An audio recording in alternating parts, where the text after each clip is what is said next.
3 months had passed since Cael first made light between his hands. 3 months of early mornings and quiet lies and mud on his boots from the forest path. 3 months of his mother not asking too many questions, and Cael not giving her reasons to ask them. 3 months of the cave, and the cold stone floor, and the small clay lamp, and Eden's sharp, precise words appearing on the page like water finding its own level. He was not the same boy who had touched the book at the market. He was not yet what he was becoming. He was somewhere in between, which, as Eden had told him once, exactly where students should be. The ones who think they have arrived are the most dangerous people in any room. The cave had become as familiar to him as his own home. More familiar, in some ways. He knew which stones to step on near the entrance to avoid making noise. He knew the way the temperature dropped sharply about 10 steps in, and then leveled out in the deeper chamber where the carvings were. He knew the smell, cold mineral earth and something older underneath it, something he had no name for, like the breath of the mountain itself. He had spent weeks studying the carvings on the wall. With Eden's help, he had identified nearly 40 of the symbols. Some were simple markers, labels, the magical equivalent of a sign on a door. Others were complex layered things that Eden said would take years to fully understand. A few, even Eden could not identify. The old mages had dialects. Eden had written. Like spoken language, the same symbol could mean different things in different traditions. These markings come from at least 3 different hands, 3 different teachers perhaps, or 3 different eras. Cael had pressed his fingers against one of the unidentified symbols once, very gently, the way you might touch something you are not sure is safe. The stone had hummed back at him, not the ambient hum of the world. This was different, directed, intentional, like someone on the other side of a wall, tapping back. He had pulled his hand away and not told Eden immediately. He wasn't sure why. Maybe because some part of him wanted one thing in this cave that was only his. He told him eventually, of course. Eden's response had been uncharacteristically quiet. Do not touch that one again. Not yet. Some symbols are dormant because they are waiting. Not for just anyone. For the right amount of readiness. Touch it too early, and it gives you more than you can hold. How will I know when I'm ready? Cael had written. It will feel different when you touch it. Less like something pushing back. More like something opening. And if I'm wrong, a pause. Then we will deal with what comes. But let us try not to be wrong. His magic had grown in the quiet, careful way that Eden demanded. No dramatic leaps. No sudden explosions of power. Just slow, steady expansion, like a plant growing, invisible day to day, undeniable over months. He could hold the light spell for nearly 20 minutes, now, without losing focus. He had learned 3 others, a small warming effect that he used on cold mornings to keep his hands nimble enough to write, a listening extension that allowed him to feel the energy of living things nearby, and what Eden called a deflection, not a shield, not yet, but a subtle push that could redirect small amounts of force. Not enough to stop anything serious. Eden had been clear. But enough to make someone trip. Enough to knock a thrown stone off course. In the right moment, that is the difference between alive and not. Cael practiced the deflection by throwing pebbles at the cave wall and attempting to nudge them midair. He failed more than he succeeded. But the ratio was improving. What surprised him most about magic, what no story had ever suggested, was how exhausting it was.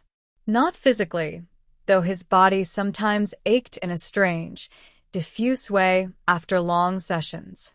The exhaustion was deeper than that. It lived behind his eyes. It made colors look slightly washed out and sound seem far away. On the worst nights, he fell asleep before dinner, and his mother had to shake him awake. You are working too hard, she said once, looking at him with the particular worried look that mothers have, the one that contains everything they are not saying. I'm fine, he said. She did not look convinced. But she did not push. She never pushed. It was her way, to watch and worry, and trust that her son knew something she didn't. Cael hated lying to her. He had always hated it. He told himself it was for her protection, which was true. But truth, he was learning, could have sharp edges even when it was true. On the morning that everything shifted, he arrived at the cave to find the entrance different. Not physically. The ferns were in the same place, the gap in the rock unchanged. But the feeling around it was wrong. The low unease that Eden had said the old ward symbols produced, the feeling that kept villagers away, was stronger than usual, almost aggressive. Cael stood outside for a full minute, listening with both his physical ears and the deeper attention that 3 months of training had sharpened. Nothing moved in the forest around him. No birds, no small animal sounds, just the faint creak of trees in the morning wind. He went in. The cave was empty. Of course it was empty. No one else knew it existed. But on the stone floor in front of the wall of carvings, 3 of the symbols were glowing. Faintly. Barely. Like embers in old ash rather than open flame. But unmistakably, they were lit from within, a pale blue-white light that had not been there yesterday. Cael stood very still and looked at them. Then he opened the book. Eden. 3 of the wall symbols are glowing. The ones in the upper left cluster, the circle within circle, the angular mark beside it, and the long vertical one with a cross. The response came quickly. Which 3 exactly? Describe them precisely. Cael did. A long pause. Cael. Those 3 together form a sequence. Separately, they mean different things. Together they are a warning system. An alert. Alert for what? For approach. For something with significant magical presence moving within a certain range of this cave. Cael looked at the glowing symbols. Then at the narrow cave entrance. How close? Close enough that the ward activated. Within a mile, perhaps less. And moving this way. Cael's hand tightened on the book. The Seeker? Possibly. Or something else. The ward does not distinguish between types of magical presence. Only strength.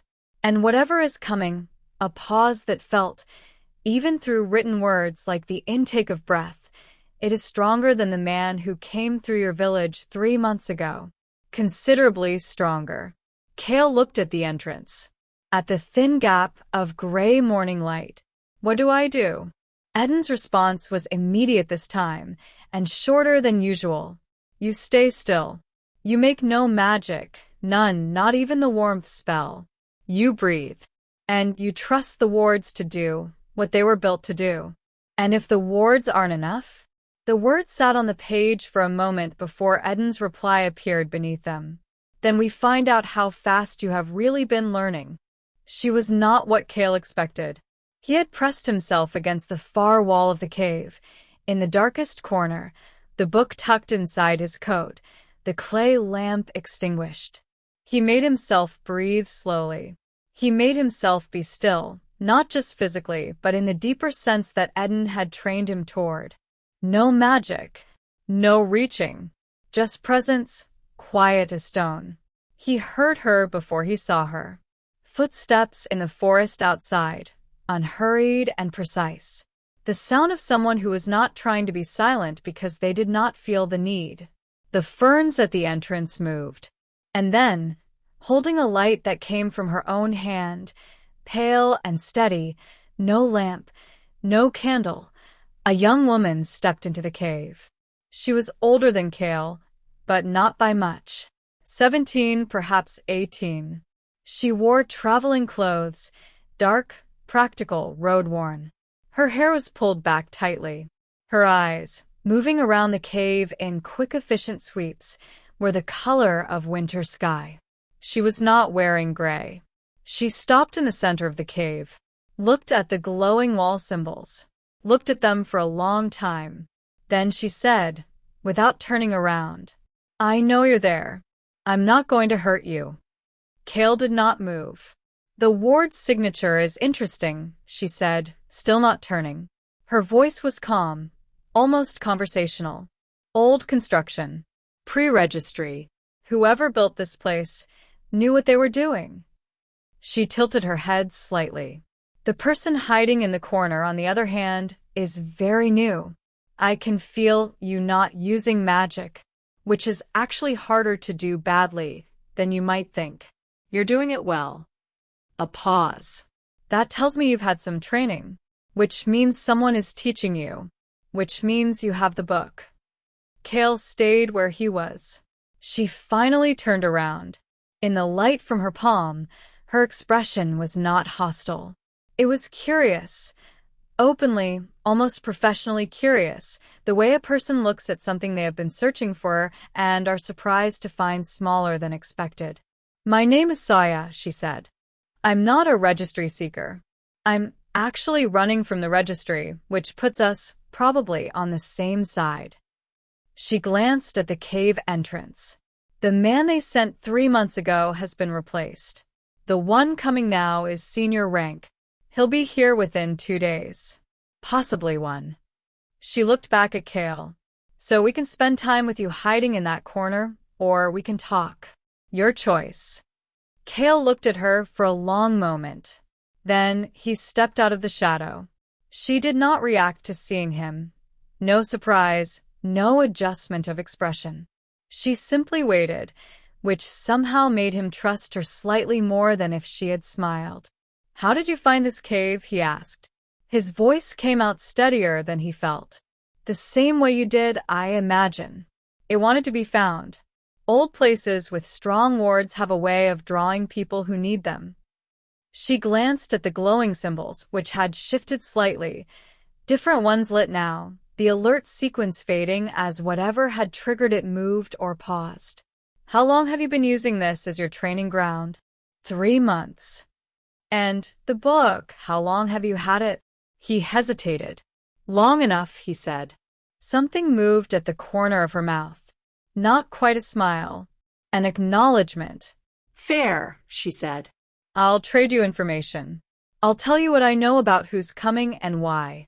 You tell me what you know about the book. She looked at him directly. The real book. Not the one most people think was destroyed 400 years ago. Cael felt the book against his ribs, inside his coat. He felt, faintly, a shift in the ambient energy of the cave, Eden paying close attention. What do you know about it? Cael asked carefully. I know it belonged to Edenvor, she said. The last Archmagister before the registry took control. I know it was never destroyed. That was a lie the registry told to stop people looking for it. And I know that wherever it goes, the registry follows. She paused.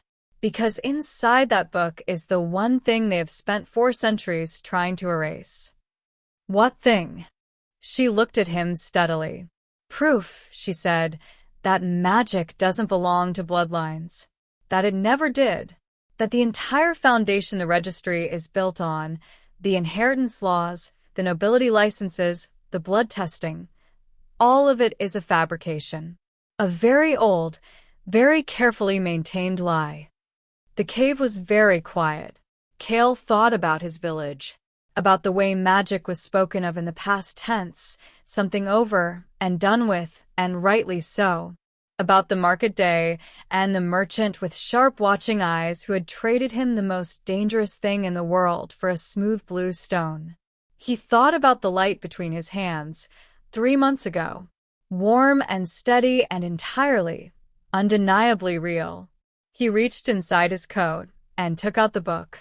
Then, he said, you should probably talk to Eden yourself. Saya looked at the book without reaching for it. That impressed Cael, though he didn't say so. Most people, he imagined, would have grabbed for it. She simply looked, with that same professional curiosity she had shown since she walked in and waited. He can hear us? She asked. He can feel the room, Cael said. When I open it, he can communicate. Then open it. Cael sat down on the cave floor, cross-legged, the way he always did. After a moment, Saya sat across from him. The light from her palm dimmed slightly and settled. She adjusted it without thinking, the way a person adjusts their breathing. Unconscious control. Cael noticed it and filed it away. He opened the book. He wrote, Eden. Her name is Saya. She knows who you are. She says the registry is coming a senior seeker within 2 days. She says the book contains proof that blood inheritance is a lie. Is that true? They both watched the page.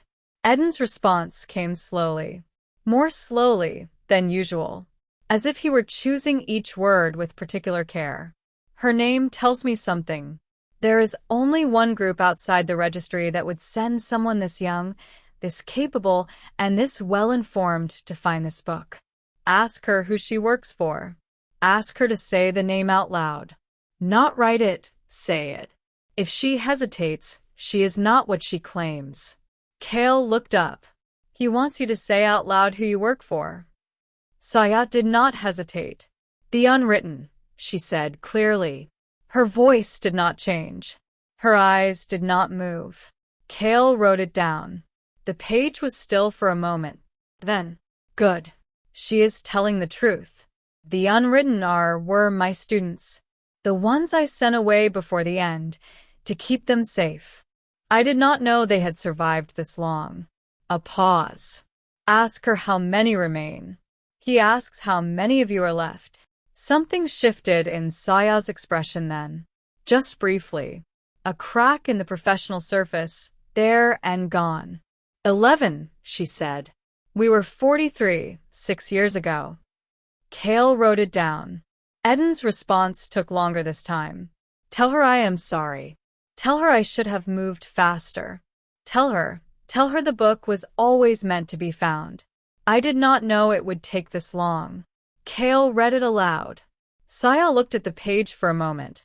Then she looked away, at the cave wall, at the old carvings. When she looked back, her expression was composed again. But her hands, Cael noticed, were pressed flat against her knees. The kind of stillness that takes effort. Tell him, she said quietly, that we know, and that we kept going anyway. Over the next hour, sitting on the cold cave floor with the small lamp relit between them, Saya told Cael what she knew. It came out in the flat, organized way of someone who has told a story many times, not because it was easy, but because repetition had worn the sharpest edges smooth enough to get through without stopping. 400 years ago, magic had been common. Not universal, not everyone could use it, but far more widespread than the current world believed. It had no connection to bloodline or birth.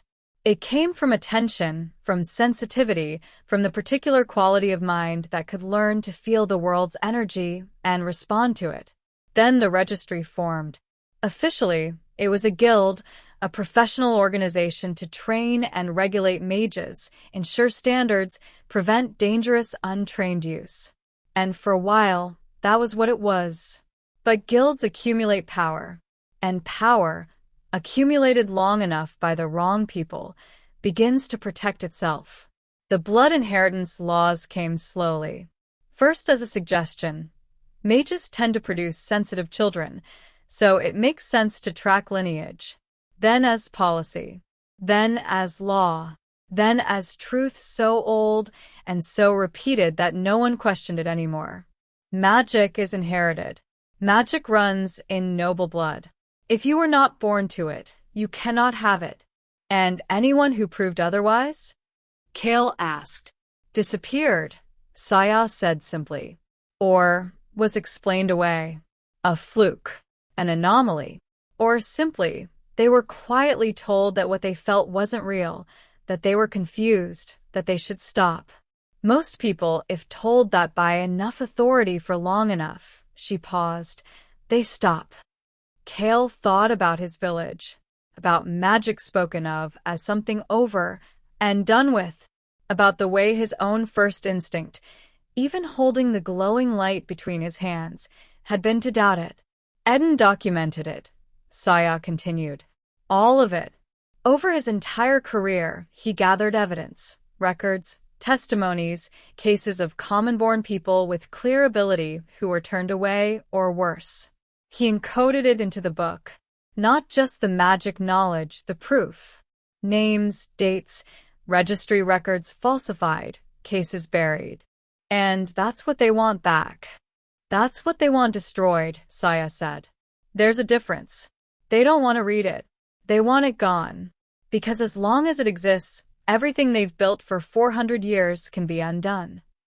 Cael looked down at the book in his hands. This battered, cracked, unremarkable-looking thing. He had thought of it as a teacher. A guide. A key to the wider world. He had not understood, until this moment, that it was also a weapon. He opened it and wrote, Eden, did you know this would happen? When you put yourself in the book, did you know it would end up here, with someone like me? The answer came slowly. I hoped. I could not know. I put myself in the book because I was out of time and out of options, and I needed the knowledge to survive. Where it went afterward, that was never in my control. But Cael, I will tell you something I have not told you before. The book does not open for everyone. I told you on the first page, if you can read this, the book has already decided. That was not a poetic phrase. It is literally true. The book is warded. Hundreds of people have held it over 4 centuries. Most saw nothing but blank pages. A few saw the script but could not read it. You read it on the first night. Without training. Without lineage. Without anything except the particular quality of mind that magic actually requires. I did not choose you, Cael. But I do not think it was an accident either. Cael sat with that for a while. Then Cael said quietly, We need to talk about the Seeker. His name, Cael told him, was Vorn, senior rank, which meant he had been with the registry for at least 20 years. It meant he had tracking abilities strong enough to follow a magical trace across distances that would stop a junior Seeker cold. It meant he had, almost certainly, found unregistered mages before. What happens when he finds them? Cael asked, though part of him already knew. Depends on the mage, Cael said. If they're young, untrained, weak, they're brought in for evaluation. Sometimes they're recruited. More often she chose the word carefully, suppressed. Suppressed. There is a procedure. It doesn't kill, but afterward, the person can no longer feel the energy, can no longer do magic. Ever.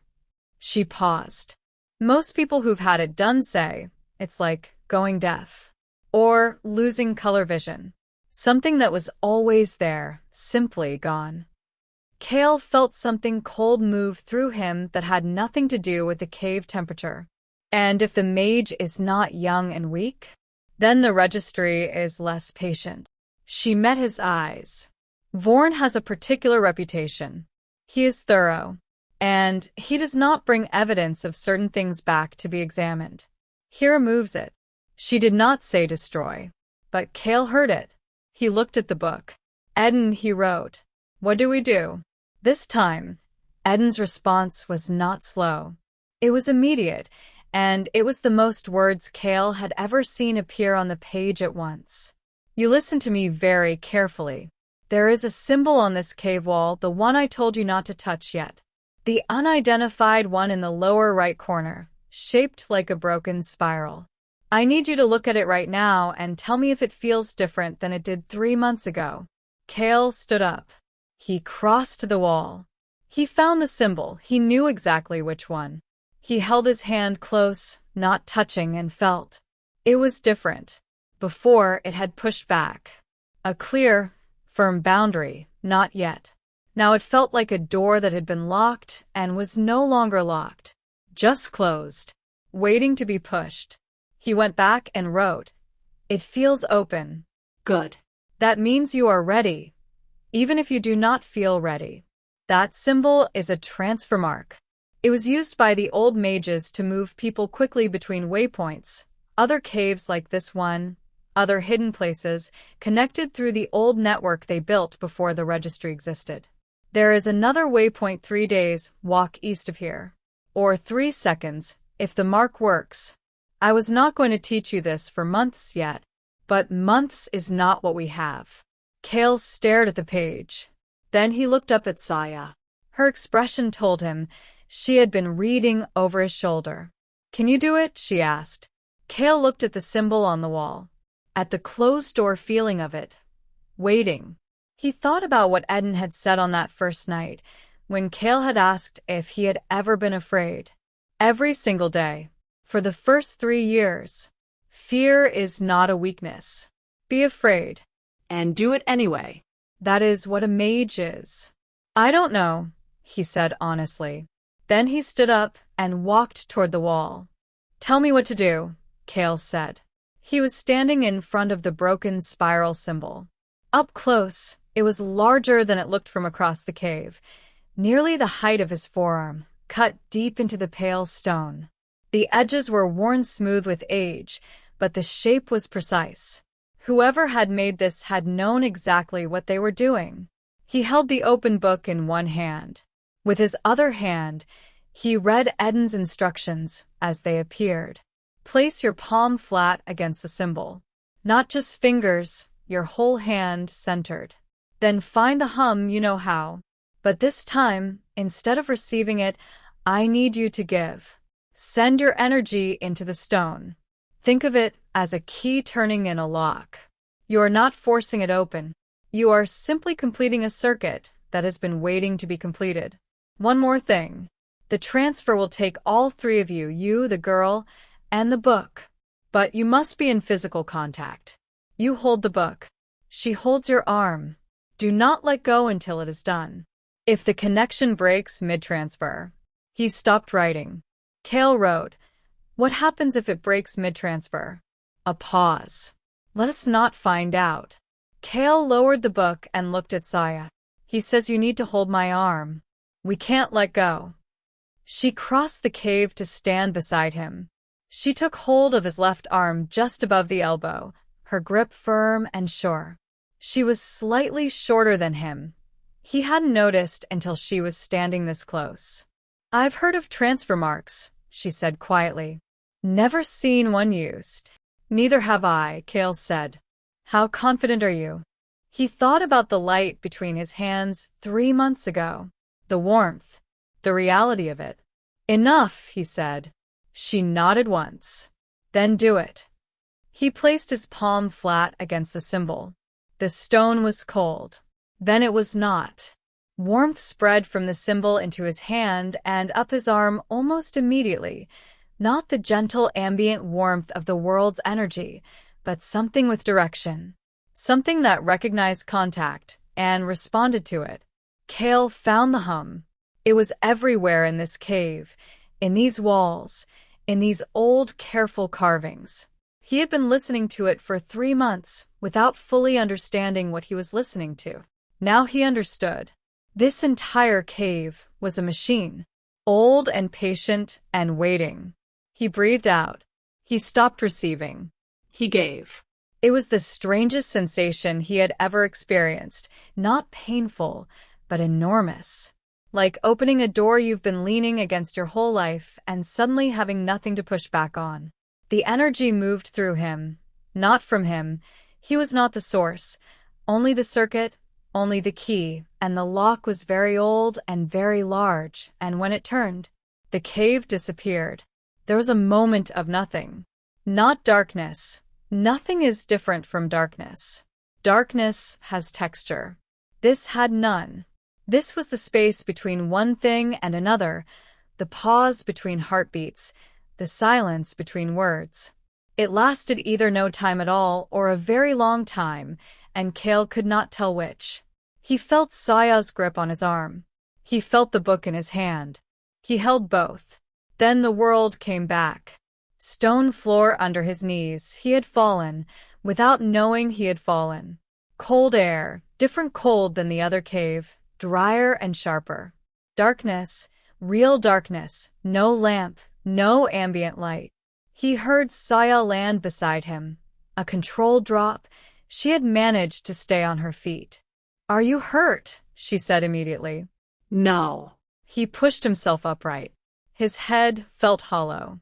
His hands were shaking. Are you? No. A pause. It worked. It worked, he agreed.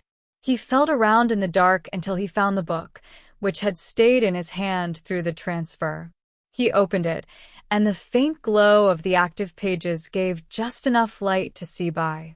They were in a cave. Different from the first one, smaller, lower ceiling, the walls rougher. But on the far wall, unmistakably, a cluster of carved symbols. Different ones, some the same. One of them was glowing steadily, a pale green, welcoming. Arrival confirmation, Eden wrote, though Cael had not written anything yet. The cave recognized the transfer. You are at the eastern waypoint. You are safe. For now. Cael sat on the floor and breathed for a while.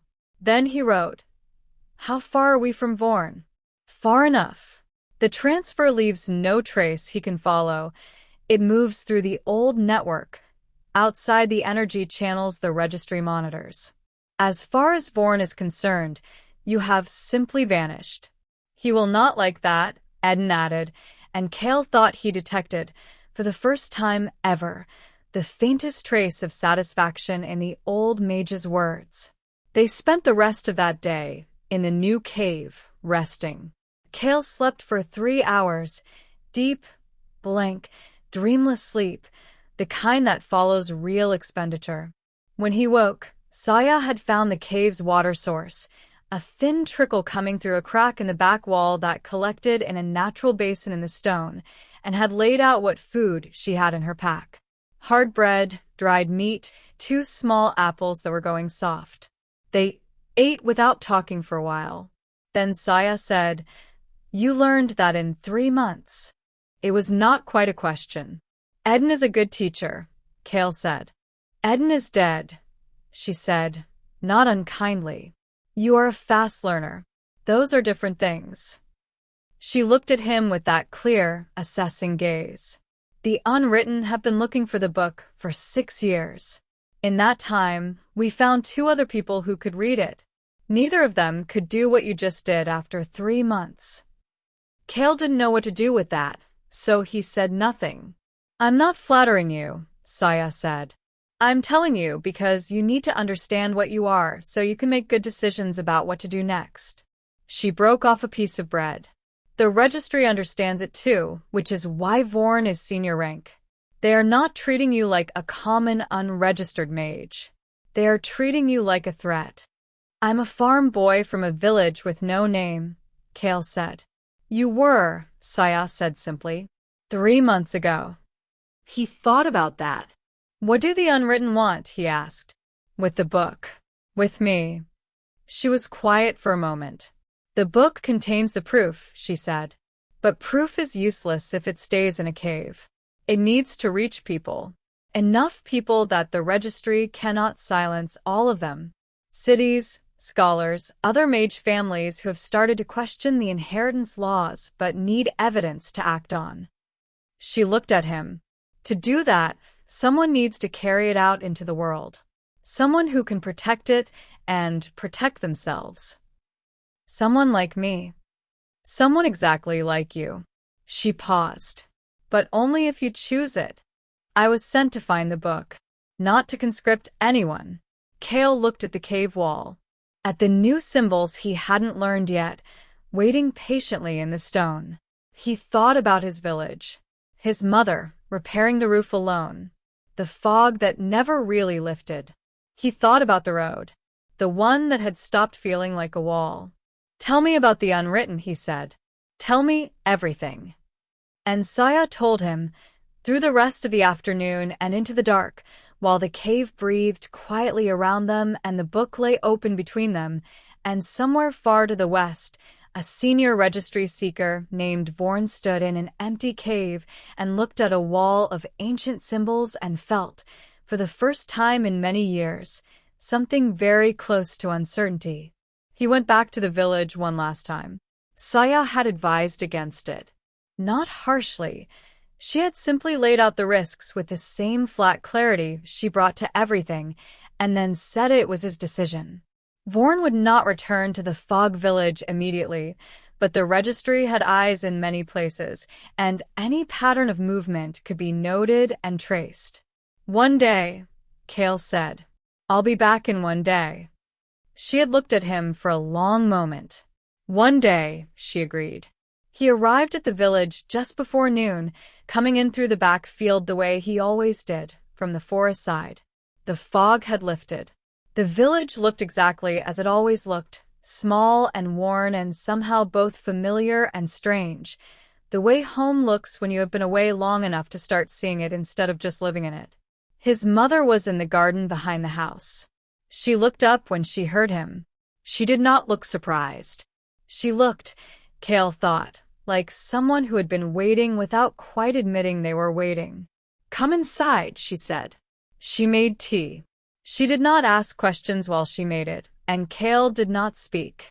They sat at the small table where they had eaten 10,000 meals, and she set the cup in front of him, and then she sat down across from him and folded her hands and looked at him with the look that had always, his entire life, made him feel that she already knew whatever he was about to say. "I have to go," he said. She nodded once. Slowly. "The book," she said. He stared at her. "I've known since market day," she said. "I saw your face when you came home. I know your face." A pause. "I didn't ask because I was afraid of the answer. And because—" she looked down at her hands, then back up, "because some part of me knew that asking would mean losing you sooner."